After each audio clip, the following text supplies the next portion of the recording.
Dan saya pribadi ya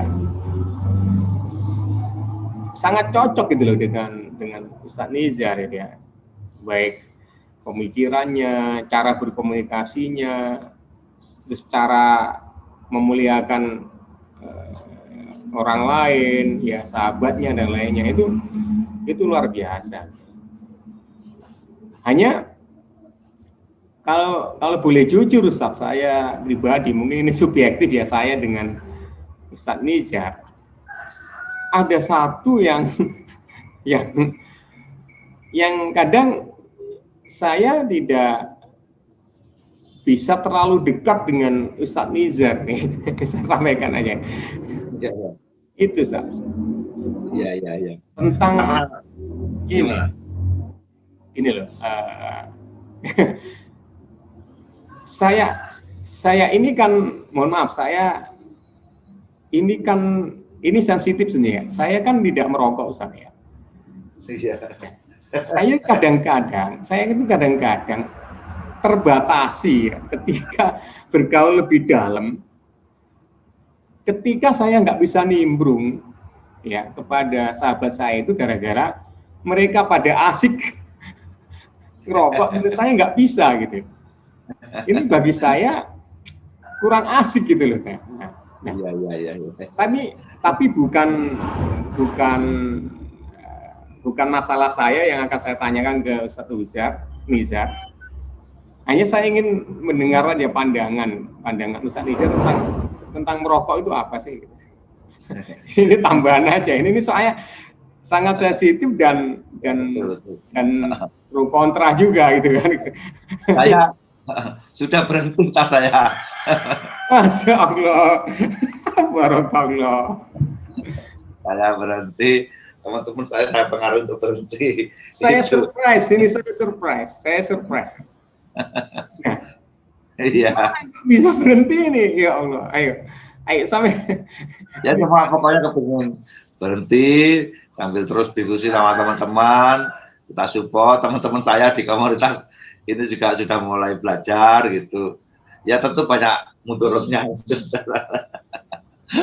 banyak mudorotnya dari banyak manfaatnya. Jadi mungkin mudorotnya 99% gitu. Manfaatnya nggak berarti. Serius. Saya surprise ini. Karena terakhir saya lihat itu Ustaz Nizar masih merokok itu. Iya. Surprise. Ya ini bukan bagian untuk evaluasi. Saya bukan orang yang menganut paham bahwa rokok itu haram. Enggak. Boleh-boleh aja, toh di dalam hukum fikih juga disebut makro ya kan, ada yang membolehkan dan lainnya. Saya nggak masalah, hanya kalau bagi saya pribadi ini masalah alergi atau kesehatan aja gitu, bukan masalah haram enggak gitu. Artinya nggak terlalu masalah sih buat saya gitu kan, gitu. Hanya saya tadi surprise gitu, ternyata saya sudah berhenti. Nah ini apa yang ternyata kan bisa ya berhenti, itu apa yang menjadikan bisa berhenti dan manfaatnya apa sih selama ini gitu. Maaf, saya kan cowboy tak. Jadi saya memang hidup dari dunia jalanan tak. Dari saya itu benar-benar dari dunia jalanan betul. Saya sekolah itu mulai supaya cukup ya sambil ngamen itu di SLTA. Kuliah sambil jual telur asin misalnya. Itu sambil loper koran, sambil dagang yang lain macam-macam misalnya. Itu saya di jalan. Orang jalan lah gitu ya. Bener-bener saya. Dari situ saya banyak belajar hidup juga. Tidur di terminal itu kebiasaan saya. Ya begitu pun. Pernah suatu saat saya itu karena agak nakal di sekolah dalam tanda kutip ya, itu sampai bernazar ya. Takut saya nggak lulus sampai bapak ibu saya kecewa. Itu bernazar ingin jalan kaki ketika lulus dari tempat sekolah saya dari rumah itu sekitar 70-80 kilo lah. Karena saya diumumkan lulus ya dan bahkan nilai terbaik ranking 1. Ya saya jalan kaki Ustaz.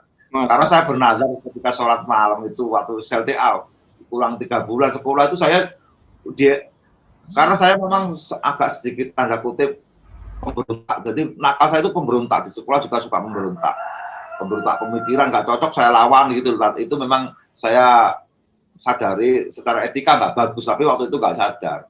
Itu guru-guru saya lawan di muka umum gitu loh, ketika debat gitu misalnya. Karena saya suka baca buku sejak dulu, jadi saya kalau nggak pas tuh saya lawan langsung gitu.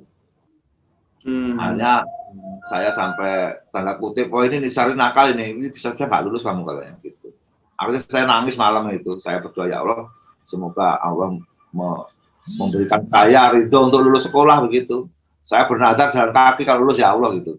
Dan lulus saat teman-teman itu satu kelas saya sampai bingung, lu ngapain sih nggak punya duit? Ayo tak kasih duit untuk pulang ketika lulus tuh. Saya bilang, oh enggak, saya memang kepengen jalan kaki aja. Mas, berapa kilo itu? Saya tahu ada itu, orang tua nggak tahu, tahu-tahu di rumah. Loh, teman saya tak suruh pulang duluan, nyampein kalau Nizar insya Allah besok pulangnya gitu. Nyampe rumah bengkak semua kaki saya, 80 kilo jalan kaki, nggak pernah jalan. Dan itu terkabul ya? Terkabul, itu salah satu bentuk kemauan saya. Kalau saya punya sesuatu, hal yang saya inginkan, saya terus berusaha semaksimal mungkin. Termasuk hari ini, dari pertanyaan itu manfaatnya apa tadi merokok? Oh ini nggak ada manfaatnya, saya semakin tua, saya harus berhenti. Misalnya ya, berhenti sudah. Nah itu, teman-teman saya kasih tahu. Belajar, walaupun belum 100%, tapi belajar terus berupaya. Saya juga dalam proses belajar ini. Dalam proses belajar untuk berhenti. Itu, insya Allah, sudah jauh lah kakak itu, sangat jauh. Gitu. Itu bagian dari kemauan, semuanya tergantung kemauan. Kalau melihat banyak ceritanya, sisi gelap saya maupun baik saya itu bukan orang baik Ustaz, jadi banyak sisi gelapnya. Itu bagaimana saya ingin sesuatu, kemauan saya, itu hanya bersandar sama Allah, itu aja. Jadi walaupun saya bukan orang baik, tapi alhamdulillah saya sandarannya tetap sama Allah gitu loh, itu aja Ustaz. Subhanallah, kalau Ustaz bukan orang baik itu saya bagaimana? Betul Ustaz. Jadi karena Allah menutupi saya Ustaz, gitu. Ya Ustaz, jadi gini, kenapa saya tadi nanya tentang rokok ya, tapi saya lagi mohon maaf ya, itu hal yang sensitif memang. Bahkan gini loh, kalau Ustaz tahu ya, saya itu jarang ya menyinggung soal itu ke rekan-rekan. Karena apa? Saya merasa jaga diri lah, nggak enak lah. Iya. Ya, selama saya bergaul dengan Ustadz Izar, pernah nggak saya ngomong, ngapain sih ngerokok? Nggak pernah. Nggak pernah, iya, betul. Karena apa? Saya juga menjaga. Itu kan privasi ya. Iya. Kebutuhan mereka lah, anggaplah begitu. Dan sekali lagi saya tidak menganut paham bahwa rokok itu haram, enggak sampai gitu ya. Saya ikut para ulama aja, makruh kan masih bisa dilakukan, artinya nggak berat lah. Tapi memang selama ini saya menjaga, ya jangan terus untuk bertanya ngapain ngerokok, kamu mengganggu saya, enggak. Saya hanya tahu diri aja, ya gitu. Kalau memang saya nggak bisa ke sana, ya mungkin saya agak jauh dulu, mungkin nanti kalau sudah selesai baru ngobrol lagi, mungkin begitu ya. Ya artinya gini, hanya yang saya rasakan secara sosial, pergaulan, yang kebetulan saya tidak tahan dengan bau itu, asap itu, maka agak mengganggu. Makanya kadang-kadang saya ingin akrab gitu, kadang-kadang nggak bisa terlalu akrab. Kenapa? Ada suatu saat mereka butuh menyalurkan keinginan itu, tentu kan nggak mungkin mereka ngajak saya. Buktinya Ustadz kalau dulu ya, mohon maaf ya, Ustadz kalau ngerokok ngajak saya kan enggak. Tiba-tiba di ruang sebelah ya sudah nongkrong, sudah ngumpul sama teman-teman, sama geng gitu kan. Saya ditinggal sendiri kan. Nah, itulah yang kadang-kadang mohon maaf menjadi jarak, tidak terlalu begitu bisa akrab mendalam ya. Sedangkan kalau saya lihat orang sambil nongkrong rokok itu enak sekali kayaknya ngomong, membahas ngalor ngidul, bahkan sampai hal yang lebih privasi. Justru itu dalam hal positifnya mungkin lebih akrab. Saya nggak bisa gitu loh. Subjektif saya, wah saya ini dianaktirikan ini. Gitu. Ya itu aja satunya luar biasa. Ya saya kira luar biasa, ini inspirasi ya. yang kita dapatkan ya.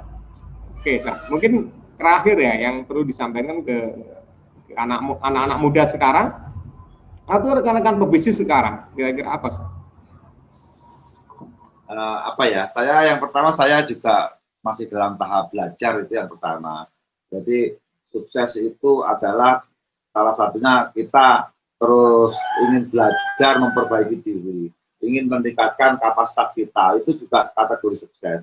Jadi saya dan teman-teman semuanya, mari kita terus belajar meningkatkan kapasitas kita, kemampuan kita untuk lebih baik lagi dalam segala bidang. Saya kira seperti itu, kan? Iya, proses ya. Jadi itulah yang saya suka ya dari Nizar. Karena setiap orang memang terus berproses, tidak dibatasi dengan usia. Saya juga demikian, saya terus belajar. Ada kata kunci tadi yang saya tangkap bahwa kita harus meningkatkan kapasitas, ya. Kapasitas itu berarti kebermanfaat kita kepada banyak orang, tidak hanya untuk diri sendiri. Kalau kita berbisnis tidak hanya untuk diri kita sendiri manfaat itu, ya, tetapi juga untuk orang lain. Sama dengan kita beragama ya, berislam, apapun agamanya. Tentu agama itu bisa dibuktikan, ya tadi kan, kemanfaatnya kepada orang lain gitu, ya gitu. Ya, jangan ngaku cinta katanya tadi, sayang, harus ada pembuktian. Saya kira itu teman-teman yang bisa kita ambil dari perbincangan ini. Mudah-mudahan kita semua mendapat manfaatnya ya dari perbincangan ini, inspirasi yang luar biasa. Tentu saya doakan ya kepada Ustadz Nizar dengan tim dan grupnya ya di Sasa Herbal Oilnya, mudah-mudahan tetap jaya, sukses, maju dan berkah. Ya. Amin. Ya, amin. Saya Ali Mahdi secara khusus mengucapkan terima kasih kepada Ustadz Nizar yang bersedia ya memenuhi undang saya dalam video ini. Terima kasih Ustadz. Ya, sampai jumpa lagi. Assalamualaikum warahmatullahi wabarakatuh.